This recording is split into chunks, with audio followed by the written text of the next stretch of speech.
हमारे चैनल को अवश्य सब्सक्राइब करें और नए अपडेट्स सबसे पहले पाने। नमस्कार आदाब। इस वक्त मैं मौजूद हूं जनपद जौनपुर के अपने ही जौनपुर में। मैं आपको बता रहा हूं कांग्रेस के युवा नेता हैं और काफ़ी इनका गांव में चर्चा लगा रहता है। आज इनसे पूछेंगे इनका क्या नाम है और किस प्रकार कांग्रेस की दावेदारी कर रहे हैं। क्या नाम है सर आपका? मेरा नाम विकेश उपाध्याय, विक्की के नाम से हमको जाना जाता है यहाँ पे। और जहाँ तक आपने कहा कि कांग्रेस के युवा नेता हैं, तो हम लोग युवाओं को लेके ही इस चुनाव को लड़ेंगे। सदर विधानसभा 366 जौनपुर से। सर कभी कभी मुझे ऐसा लगता है कि प्रियंका गांधी जी का एक टीआरपी चल रहा है, बहुत अच्छा, लड़की हूँ लड़ सकती हूँ, उस पर आप क्या कहेंगे?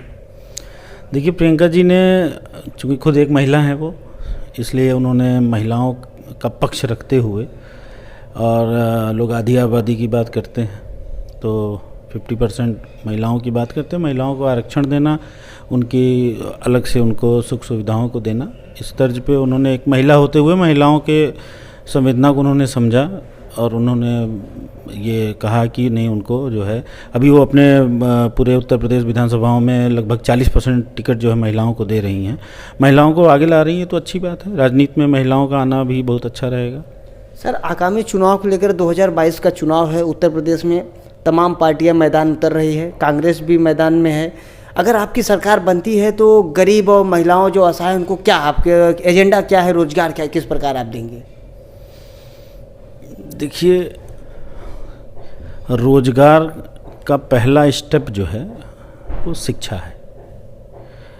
जब आदमी शिक्षित होगा तो उसको अच्छा रोजगार मिलेगा।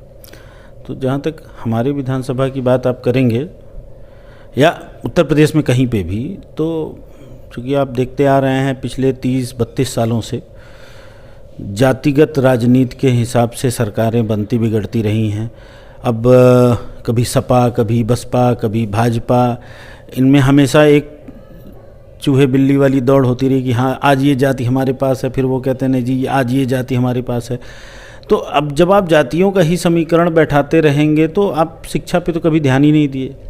तो पिछले 32 सालों से हमारे यहाँ की शिक्षा व्यवस्था चरमरा गई है, ऐसा हमको लगता है।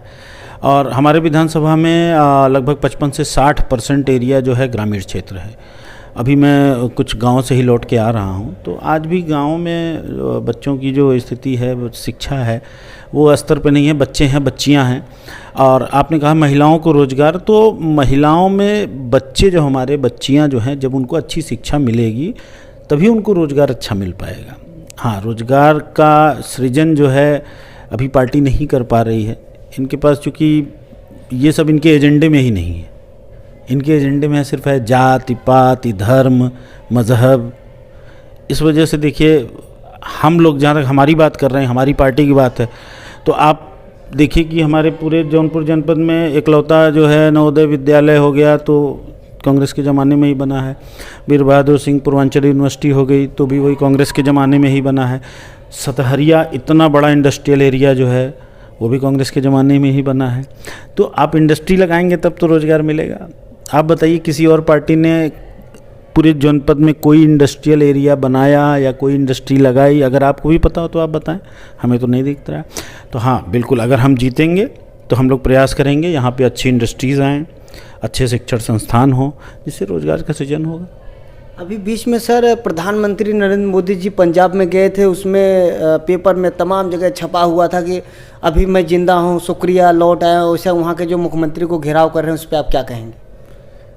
अब देखिए, अब चूँकि पंजाब में कांग्रेस की गवर्नमेंट है, ठीक है भाई, प्रधानमंत्री जी की मैं आलोचना इसलिए नहीं कर सकता कि देखिए बहुत सम्मानित हैं, पूरे देश के प्रधानमंत्री हैं और एक सफल राजनेता हैं। तो एक सफल राजनेता की बुराई तो मैं जीवन में नहीं कर सकता। हाँ, ये स्टंट है या लापरवाही है, इसकी चीज़ें तो बाद में पता चलेंगी। लेकिन अब आप उसमें तो आप काफ़ी जानते होंगे कि पहले उनकी यात्रा हवाई यात्रा थी, बाद में सड़क मार्ग को उन्होंने चुना।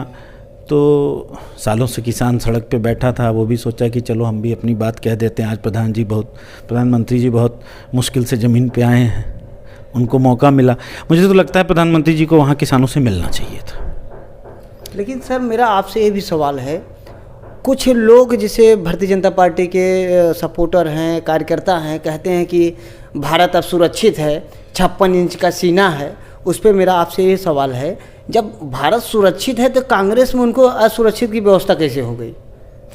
देखिए, जब से देश आज़ाद हुआ तो एक आज़ाद देश की स्थिति अगर आप पहले अपने पूर्वजों से या किताबों से या जानते होंगे कि हमारे देश की हालत क्या थी आज़ाद होने के बाद, तो जब बहुत बड़ा बंटवारा हुआ भारत पाकिस्तान, उसके बाद पूरा देश एकदम जर्जर अवस्था में था। उसको संभाल के, उसको मजबूत बना के, उसको यहाँ तक ले आने का सफ़र जो है, जिसको आप 70 साल कहते हैं, तो कांग्रेस ने ही किया।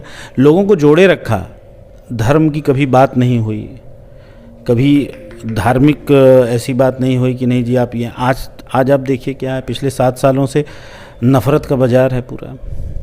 लोग जाति से, धर्म से, एक दूसरे से नफ़रत कर रहे हैं। मैं तो देख रहा हूँ समाज में, आप भी देख रहे होंगे। मैं सर यह देख रहा हूँ, अक्सर तमाम भारतीय जनता पार्टी की रैलियों में गया हूँ, अक्सर यह देखता हूँ, कार्यकर्ता भी कहते हैं कि जब से बीजेपी की सरकार बनी है तब जाके भारतीय सेना मजबूत हुई। क्या पहले मजबूत नहीं थी? इस पे आप, मेरा सवाल है। देखिए, पहले अगर हमारी सेना मजबूत ना होती तो हम पाकिस्तान से युद्ध कैसे जीतते? हम बांग्लादेश को अलग कराए, इंदिरा गांधी जैसी कद्दावर नेता हमें मिली, हमारे देश को मिली। पार्टी की बात नहीं करूँगा, सौभाग्य की बात है। तो हमारी सेना तो हमेशा से मजबूत रही है। हाँ, देखिए, किसी भी चीज़ की नींव होती है। जो सेना का बेस पहले से मजबूत बना है तो अब वो आज भी मजबूत है। तो आप उस चीज़ को आज आप मजबूत कह रहे हैं, तो वो कांग्रेस का बनाया हुआ है। जो स्ट्रक्चर है मजबूत सेना का, वो कांग्रेस का बनाया हुआ है। हाँ भाई, कहने तो ये सभी कह रहे हैं हम ही ने किया, लेकिन आपको पता, मैं आप बहुत दूर मत जाइए, आप अपने जनपद की बात करिए ना। मैंने तो आपसे कहा कोई औद्योगिक क्षेत्र का निर्माण बताइए जो इनकी सरकार में हुआ हो, या किसी जो क्षेत्रीय पार्टियां हैं उनके सरकार में हुआ हो। कोई नवोदय विद्यालय, केंद्रीय विद्यालय, कोई बता दीजिए आप हुआ हो। इतना बड़ा यूनिवर्सिटी है, आप बताइए ना, एक नाम हमको बताइए कोई। मैं सर ये आपसे ये भी पूछना चाहता हूँ कि कहीं जैसे चुनाव होता है, राजनीति होता है, तमाम पार्टियाँ उतरती है मैदान में, लेकिन क्या आपको उचित लगता है उसमें धर्म लाए, जय श्री राम का नारा लगाएं? आपको कैसा लगता है? मैं तो शुरू से कह रहा हूँ कि मैं इसके खिलाफ हूँ। हाँ, मैं हिंदू हूँ, गर्व से कहता हूँ, हिंदू हूँ, ब्राह्मण हूँ। हमारे यहाँ पूजा पाठ पूर्वत में भी होती रही। हमारे दादी दादा, आज भी हमारे घर में पहले पूजा पाठ होता है, फिर दिन शुरू होता है। तो धर्म अब आप प्लीज़ हमको मत सिखाइए। मतलब मैं इस पार्टी से कह रहा हूँ, धर्म तो हम लोग उसी में पैदा हुए हैं, एक ब्राह्मण कुल में पैदा हुए हैं। पूजा पाठ, धर्म का ज्ञान सब पहले से है। देख रहा हूँ, गांव क्षेत्र में जाता हूँ, गौशाला में गाय मर जा रही हैं, बड़े बड़े नहर में उनको 100 को प्रवाहित किया जा रहा है। उस पर आप क्या कहेंगे? आप तो खुद बता रहे हैं कि मैं खुद देख रहा हूँ कि वहाँ पे गायों की हालत ख़राब है, उनको नहरों में प्रवाहित किया जा रहा है। हम यहीं शहर में बैठे हैं, यहीं पॉलिटेक्निक मैदान के बगल में गौशाला बनाया गया, अभी जाइए देख लीजिए वहाँ की स्थिति आप। तो ये देखिए, एक पॉलिटिकल प्रोपेगेंडा है गाय को लेके। अब वो वहाँ तो ठीक नहीं कर पा रही सरकार, बल्कि हमारे जो गाय हमारी माता हैं भाई, उनको तो और कष्ट हो रहा है, आप और कष्ट दे रहे हैं। मैं इसके लिए सर ये आपसे सवाल पूछ रहा हूँ क्योंकि हमारे चैनल के माध्यम से लोग, ग्रामीण के लोग जुड़े हैं हमारे चैनल से। वो जानना चाहते हैं कि एक आप कांग्रेस के युवा नेता हैं, आप चुनाव लड़ने वाले हैं सदर विधानसभा से, क्योंकि आप भी क्षेत्र में जाते होंगे, क्योंकि आगे चल के आप विधायक चुने जाएंगे, आप भी, आपके सामने ये भी दिक्कतें आएगी। इसके लिए मैं ये सब सवाल आपसे पूछ रहा हूँ। अब अभी आप देख रहे हैं शिक्षक बेचारे धरना पर बैठे, उस पर आप क्या कहेंगे? अब देखिए, धरना पे तो किसान भी बैठे रहे, धरना पे शिक्षक भी बैठेंगे, लेकिन कोई किसी की सुनने वाला है? अब आप लोग मीडिया से हैं, हम एक सवाल पूछना चाहेंगे। जब कृषि कानून आया तो मीडिया ने कहा मास्टर स्ट्रोक, वापस हुआ तो भी मीडिया ने कहा मास्टर स्ट्रोक। अब मीडिया, बुरा मत मानिएगा, मीडिया दोनों ही चीज़ को मास्टर स्ट्रोक कह रही है, तो मैं समझ नहीं पाता हाँ ये मास्टर स्ट्रोक है कि ये मास्टर स्ट्रोक है। थोड़ा सा मीडिया का भी इसमें बहुत बड़ा रोल है। कहीं कहीं सर मैं क्षेत्र में जाता हूँ, गोदी मीडिया के नाम से लोग बुलाते हैं। ऐसा क्यों बुलाते हैं? गोदी मीडिया के नाम से इसलिए बुलाते हैं कि भाई मीडिया, देखिए, समाज का चौथा स्तंभ कहा जाता है। आप तो मीडिया से हैं। मीडिया का काम है सरकार जहाँ गलत कर रही है वहाँ सरकार को चिताए, ना कि सरकार का समर्थन करे। मीडिया बनी है पब्लिक के लिए, जनता के लिए, चौथा स्तंभ कहे जाते हैं समाज के। तो मीडिया आज जो है कहीं कहीं सरकार के साथ खड़ी हो रही है, तो उनको लोग गोदी मीडिया कह रहे हैं। अच्छा सर, जाते जाते हमारे चैनल के माध्यम से आप ये कहते जाइए कि अगर आप विधायक चुने जाते हैं अपने क्षेत्र में, तो अपने क्षेत्र में क्या विकास करेंगे? देखिए, हमारे यहाँ शहरी समस्याएं बहुत ज़्यादा हैं।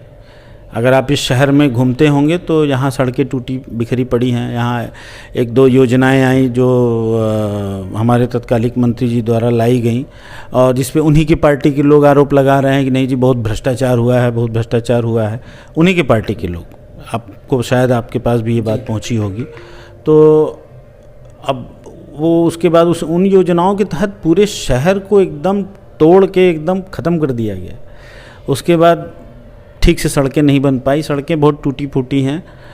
ये हमारी प्राथमिकता रहेगी, पहले इस शहर को हम सुसज्जित करें। हाँ, दूसरी प्राथमिकता रहेगी कि शहर को थोड़ा हम बढ़ाएं, शहर का एरिया बढ़ाएं, क्योंकि शहर जब आप देखिए पॉपुलेशन तो बढ़ रही है, लेकिन आपका शहर नहीं बढ़ रहा है। अगर हम बड़े शहरों की बात करें तो लखनऊ, इंदौर या और भी शहर, इन्होंने नोएडा, ये इन्होंने अपने आप को बढ़ाया, वृहद किया, वहाँ सिस्टमेटिक तरीके से उसको बसाया। तो विकास प्राधिकरण की मदद से हम इस चाहेंगे कि जौनपुर शहर को बड़ा किया जाए, अच्छे से बसाया जाए, ताकि जो पुराना जौनपुर है, जो इसका सौंदर्य है, वो भी बना रहे और लोग ठीक से यहाँ पे आवासीय परिसर बनाए जाएँ, तमाम लोग ठीक से सिस्टम से रहें।